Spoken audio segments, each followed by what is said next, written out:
പിന്നെയും പണ്ടൊക്കെ പിന്നെ നമ്മൾ ഈ ഡിവോഴ്സ് എന്നൊക്കെ പറഞ്ഞു കഴിഞ്ഞാൽ ലൈക് ജീവിതം തീർന്നു അങ്ങനെ ഒരു കോൺസെപ്റ്റ് ആയിരുന്നു. പക്ഷെ ഇപ്പൊ കൂടുതൽ ആൾക്കാർ അതൊക്കെ ആക്സെപ്റ്റ് ചെയ്യാൻ തുടങ്ങി. അതിപ്പോ ഒരു കോമൺ കാര്യമായി. ഡിവോഴ്സ് എന്ന് പറയുന്നത് വലിയ ആണത്തല കേസൊന്നുമല്ല ഞാൻ പറയുന്നത്. നമുക്ക് പക്ഷെ പണ്ടത്തെ സംഭവം അതിപ്പോഴും ഉണ്ട്. അതായത് നമ്മൾ ഈ ഒരു ദിവസം എന്തെങ്കിലും തല്ലുകൂടിയിട്ട് പെൺകുട്ടി വീട്ടിൽ വന്ന് നിൽക്കുമ്പോൾ, പ്രത്യേകിച്ച് ഈ നാട്ടിൻപുറത്തൊക്കെ ഉള്ള സിസ്റ്റത്തില്, ഫ്ലാറ്റിലൊന്നും അങ്ങനെ ഉണ്ടാവില്ല. നാട്ടിൻപുറത്തുള്ള ആൾക്കാരൊക്കെ കുറെ ദിവസമായില്ലോ മോള് ഇവിടെ നിൽക്കണു, മോളിന് തിരിച്ചു പോണില്ലേ എന്ന് ചോദിക്കുന്ന കുറെ ഇങ്ങനെ കാര്യന്വേഷണ ടീം ഉണ്ടല്ലോ, കാര്യന്വേഷണ ടീം. അവരെ കൊണ്ടാണ് വല്ലാത്ത തൊയിരക്കേട്. നമ്മുടെ അപ്പനും അമ്മയ്ക്ക് ഉണ്ടാവില്ല അത്ര ബുദ്ധിമുട്ട്. എന്നിട്ട് ഇപ്പൊ ഈ വിസ്മയുടെ പോലത്തെ ആൾക്കാർ ആരെങ്കിലും ഒക്കെ മരിച്ചു കഴിയുമ്പോ പിന്നെ കുറെ #, വിസ്മയ, അയ്യോ. അതിന്റെ അടിയിൽ വരുന്ന ഏറ്റവും ബെസ്റ്റ് കമന്റ് എന്താണെന്നറിയോ? ആ പെൺകുട്ടീനെ എനിക്ക് തരാമായിരുന്നില്ലേ, ഞാൻ വളർത്തുമായിരുന്നല്ലോ ആ പൊന്നു മോളെ. അവളായിരിക്കും അല്ലെങ്കിൽ അവനായിരിക്കും ഏറ്റവും അധികം. അത് മനസ്സിലായില്ലേ? ഈ പകൽമാന്യന്മാരെ കൊണ്ട് തലയിൽ മുണ്ടിട്ട് നടക്കേണ്ട അവസ്ഥയിലാണ് നമ്മളെല്ലാവരും. അപ്പൊ ഈ ഡിവോഴ്സ് എന്ന് പറയുന്നത് വലിയ ആണത്തര സംഭവം. നമുക്ക് ഒത്തുപോകാൻ പറ്റില്ല എന്നുണ്ടെങ്കിൽ അറ്റ്ലീസ്റ്റ് ആ മക്കൾക്കെങ്കിലും സമാധാനവും. ഒരു എപ്പോഴും എന്താന്ന് വെച്ചാൽ നമ്മളൊരു പിക്ചർ പെർഫെക്റ്റ് ആവാനാണ് നോക്കുന്നത്. അപ്പൊ നമ്മൾ എപ്പോഴും ഇപ്പൊ പുറത്തേക്ക് പോകുമ്പോഴോ ഫംഗ്ഷന് പോകുമ്പോഴോ എന്തെങ്കിലുമൊക്കെ ഗ്യാതറിങ്സിന് പോകുമ്പോൾ, ഇപ്പൊ ഞാൻ എന്തെങ്കിലും ഒരു പാർട്ടിക്ക് എന്തെങ്കിലും ഫംഗ്ഷന് പോകുമ്പോൾ ഞാനും മക്കളും മാത്രമുള്ള ഫോട്ടോ കാണുമ്പോൾ ചിലരൊക്കെ ചോദിക്കാറുണ്ട്, അയ്യോ ഹസ്ബൻഡ് എവിടെ, ഹസ്ബൻഡിനെ കണ്ടില്ലല്ലോ എന്നൊക്കെ. ചിലപ്പോൾ ആൾക്ക് വരാൻ പറ്റാത്ത ഒരു സാഹചര്യം ആയിരിക്കും, ചിലപ്പോൾ ആൾക്ക് വരാൻ താല്പര്യം ഉണ്ടാവില്ലായിരിക്കും. അതൊക്കെ നൺ ഓഫ് ദെയർ ബിസിനസ് അല്ലെ? അപ്പൊ ഞാൻ പറയുന്നത് അങ്ങനെ എന്താ പറയാ, അപ്പനും അമ്മയും മക്കളും മാത്രം ഇരുന്നാലോ ആ പിക്ചർ പെർഫെക്റ്റ് ആവുള്ളൂ എന്ന് വിചാരിക്കുന്നിടത്താണ് ഈ പ്രശ്നങ്ങൾ മൊത്തം ഉണ്ടാവുന്നത്. ഒത്തുചേർന്ന് പോകാൻ പറ്റില്ലെങ്കിൽ എത്രയും പെട്ടെന്ന് സെപ്പറേറ്റഡ് ആവുക. അപ്പൊ അതുകൊണ്ടുള്ള ഗുണം എന്താന്ന് വെച്ചാൽ ഈ മക്കൾക്ക് ഒരു സമാധാനപരമായ ജീവിതം ജീവിക്കാൻ പറ്റും. കാരണം ഞാൻ എപ്പോഴും വിചാരിക്കുന്നത് ഈ ലോകത്തിൽ നമുക്ക് ചെയ്യാവുന്ന ഏറ്റവും വലിയ തെറ്റ് ഒത്തുചേരാൻ പറ്റാത്ത ഒരു സാഹചര്യത്തിൽ ഒരു മക്കൾക്ക് ജന്മം കൊടുക്കുക എന്നുള്ളതാണ്. കാരണം പിന്നെ ആ കുട്ടികളുടെ കാര്യം ആലോചിക്കുക, അവരെന്ത് തെറ്റ് ചെയ്തു. ഈ രണ്ടലവലാദികൾ 24 മണിക്കൂറും ജയ ജയ ജയ ഹേ സിനിമയിലത്തെ പോലെ ബേസിൽ ജോസഫും മറ്റേ പെണ്ണിന്റെ പേര് അവർ രണ്ടുപേരും കൂടി തല്ലുകൂട പോലെ 24 മണിക്കൂർ തല്ലുകൂടാ. ഇവരുടെ ചീത്തയും തെറിയും പാത്രങ്ങൾ എറിയണതും ഒക്കെ കണ്ടിട്ട് ഈ രണ്ട് മക്കൾ അവിടെ വളരുക. അപ്പൊ ആ മക്കൾക്ക് ഉണ്ടാവുന്ന ഒരു സാഹചര്യം എന്ന് പറഞ്ഞാൽ പിന്നെ അവർ ആ ബ്രോക്കൺ ഫാമിലിന്ന് വരുമ്പോ ഈ ലോകത്തിലേക്കും വേണ്ട ഏറ്റവും മോശപ്പെട്ട ആൾക്കാരായിട്ട് പിന്നെ അവർ വളരാം. അപ്പൊ അങ്ങനത്തെ ഈ ചൈൽഡ്ഹുഡ് ട്രോമാസ് കണ്ട് വളർന്നു വരുന്ന കുട്ടികൾ അവര് ചിലപ്പം രണ്ട് രീതിയിലാവാം. ഒന്നില്ലെങ്കിൽ അവരാണെങ്കിൽ ഈ ഒരു സെയിം പാത്തിൽ പോകും. കാരണം അച്ഛനും അമ്മേനും ഇങ്ങനെ കണ്ടു വളരുന്നോണ്ട് അവര് ഈ ഒരു പാത തന്നെ ആയിരിക്കും അവരുടെ ലൈഫിലും. ചില കുട്ടികൾ ഇപ്പം അത് കണ്ടു വളർന്നോണ്ട് തന്നെ ചിലപ്പോ അങ്ങനത്തെ ഒരു പാതയിൽ പോവാൻ ടോട്ടലി ഡിഫറെന്റ് ആയിരിക്കും. പക്ഷെ ഈ പറയുന്ന രണ്ടാമത്തെ കാറ്റഗറി ഉണ്ടല്ലോ, അത് വളരെ പെർസെന്റേജ് ഉണ്ടാവുള്ളൂ. അധികം ആളുകളും ഒരു 98% ആളുകളും ഇത് തന്നെയായിരിക്കും. അതായത് അവർക്കൊരു തരം എല്ലാത്തിനോട് ഒരു വെറുപ്പും വിദ്വേഷമായിരിക്കും. എനിക്ക് കിട്ടാത്തൊന്നും വേറെ ആർക്കും കിട്ടണ്ട എന്നുള്ള ഒരു സംഭവമായിരിക്കും. പിന്നെ വളരെ ഒരു 2% ആളുകൾ മാത്രം ഈ പറയുന്ന ഭയങ്കര ഉള്ളിൽ നിന്നുള്ള ഒരു ഇന്നർ ഇൻസൈറ്റ് കൊണ്ടൊക്കെ മുന്നോട്ട് പോകുന്ന ആളുകൾ, അങ്ങനത്തെ ആളുകളാണ് എന്നെ പോലെ മോട്ടിവേഷണൽ സ്പീക്കേഴ്സ്. കാരണം ഞാനൊക്കെ എങ്ങനെയാന്ന് വെച്ചാൽ എന്റെ ജീവിതത്തിൽ പ്രശ്നങ്ങൾ ഉണ്ടാകും. ഒരുപാട് പ്രശ്നങ്ങളിൽ കൂടെ കടന്നുപോയ ആളാണ് ഞാൻ, ഇപ്പോഴും കടന്നു പോയിക്കൊണ്ടിരിക്കുകയാണ്. എന്റെ ജീവിതത്തിൽ പ്രശ്നങ്ങൾ എന്ന് പറയുന്നത് എനിക്ക് ഒഴുക്കിനെതിരെ നീന്താന്ന് പറയുന്നത് ഭയങ്കര ത്രില്ല. കാരണം ഒരു പ്രശ്നം എന്റെ മോളൊക്കെ എന്നോട് പറയും, കാലത്തും വൈകുന്നേരം ഉച്ചയ്ക്കൊക്കെ എന്റെ അമ്മ പ്രശ്നം ഉരുട്ടിയിട്ട് തിന്നണേന്ന് തോന്നുന്നുണ്ട്. എനിക്ക് പ്രശ്നം വരുമ്പോ ഭയങ്കര കാലത്ത് ഇറങ്ങിയിട്ട് ഇനിയിപ്പോ ഒരു പ്രശ്നം ഇല്ലെങ്കിലേ ആരുടെങ്കിലും മെക്കെട്ട് കയറിട്ട് ഞാൻ വെറുതെ ഒരു പ്രശ്നം ഉണ്ടാക്കും. അതിൽ നിന്ന് കിട്ടുന്ന ഒരു ഇൻസ്പിറേഷൻ, ഒരു മനസ്സുഖം ആ സംഭവമാണ്. അത് എല്ലാവർക്കും പറ്റണമെന്നില്ല. കാരണം ഞാൻ തമാശ പട്ടിൽ പറഞ്ഞാണ്. പക്ഷെ ആ ഒരു പ്രശ്നം ഉണ്ടാവുമ്പോ അതിനെ ഓവർകം ചെയ്യാൻ മാത്രമല്ല ഞാൻ ആലോചിക്കാം, അതിന്റെ ഉള്ളിൽ നിന്ന് എന്തെങ്കിലും ഒരു പോസിറ്റിവിറ്റി കിട്ടാൻ പറ്റുന്നുണ്ടോ എന്ന് ചിന്തിക്കുന്ന അതിനൊരു സ്പെഷ്യൽ തോട്ടാണ് എന്റെ. അതായത് ഒരു പ്രശ്നം സാധാരണ ആളുകൾക്ക് രണ്ട് രീതിയിൽ ചിന്തിക്കാം. ഒരു പ്രശ്നം വരുമ്പോ ഒന്നില്ലെങ്കിൽ ഇരുന്ന് കരയാം, അതല്ലെങ്കിൽ ആ പ്രശ്നത്തിൽ നിന്ന് ഓവർകം ചെയ്യാം. ഇത് രണ്ടും അല്ലേ?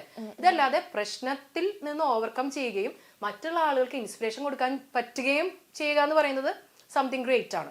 അത് എല്ലാവർക്കും പറ്റണമെന്നില്ല, എല്ലാവർക്കും പറ്റുന്നില്ല. ഇപ്പൊ പറഞ്ഞല്ലോ. പക്ഷെ പണ്ടത്തെ പോലെയല്ല. ഇപ്പൊ നമ്മൾ നോക്കുവാണെങ്കിൽ സൂയിസൈഡ് റേറ്റ്സ് ഒക്കെ ഭയങ്കര കൂടുതലാണ്. പണ്ടൊക്കെ എനിക്ക് തോന്നുന്നു കുറച്ചും കൂടെ ആളുകളാണെങ്കിൽ പ്രതിസന്ധികളൊക്കെ ഫേസ് ചെയ്യാൻ നിൽക്കാറുണ്ട്. പക്ഷെ ഇപ്പൊ അങ്ങനെയല്ല. എന്താന്ന് വെച്ചാൽ ഈ പാരന്റ്സ് തന്നെയാണ് ഈ പിള്ളേരെ മുഴുവൻ നശിപ്പിക്കുന്നത്.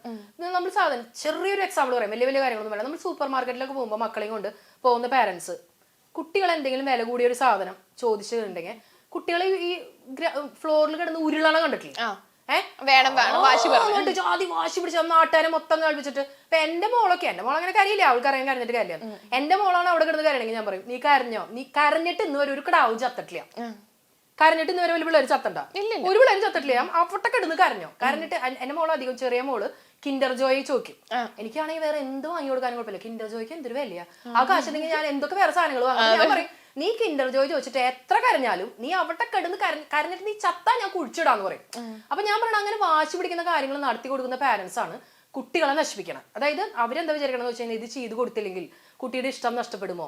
അതൊക്കെ വെറും തെറ്റായ ധാരണകളാണ്. നമ്മളുടെ ഇല്ലായ്മകളും നമ്മളുടെ വല്ലായ്മകളും ഇപ്പൊ എന്റെ പോക്കറ്റിൽ എത്ര, അല്ല മീൻസ് എന്റെ പേഴ്സിൽ എത്ര രൂപ ഉണ്ടെന്ന് എന്റെ മക്കളെ അറിഞ്ഞു വേണം വളർത്താനായിട്ട്.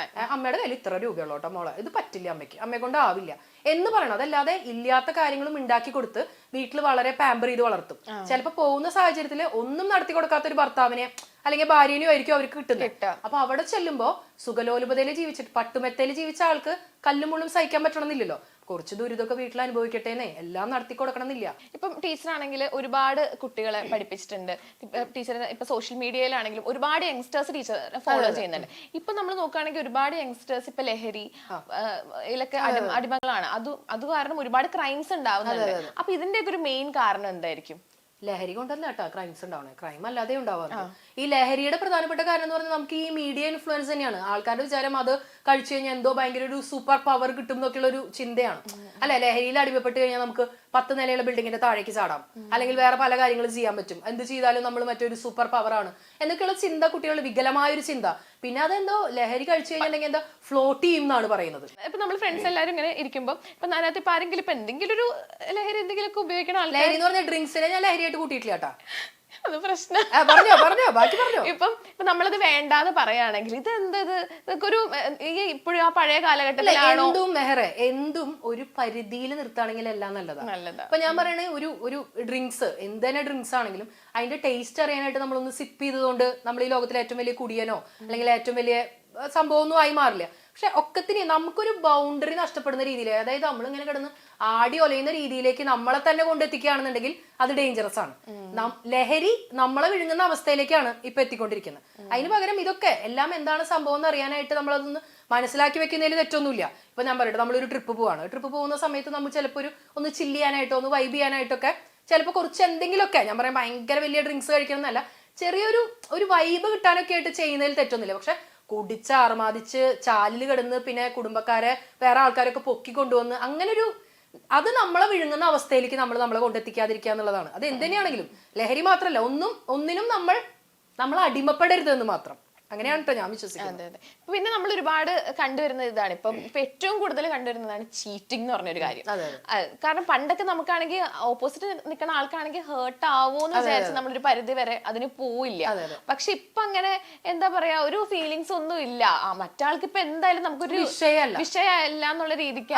അത് അധികം ഈ റിലേഷൻഷിപ്പിനെ ബേസ് ചെയ്തിട്ടാണെങ്കിൽ ചീറ്റിങ്ങിനെ എല്ലാവരും എപ്പോഴും വിചാരിക്കുക ഫ്ലേർട്ടിങ് ആണെന്നാണ്.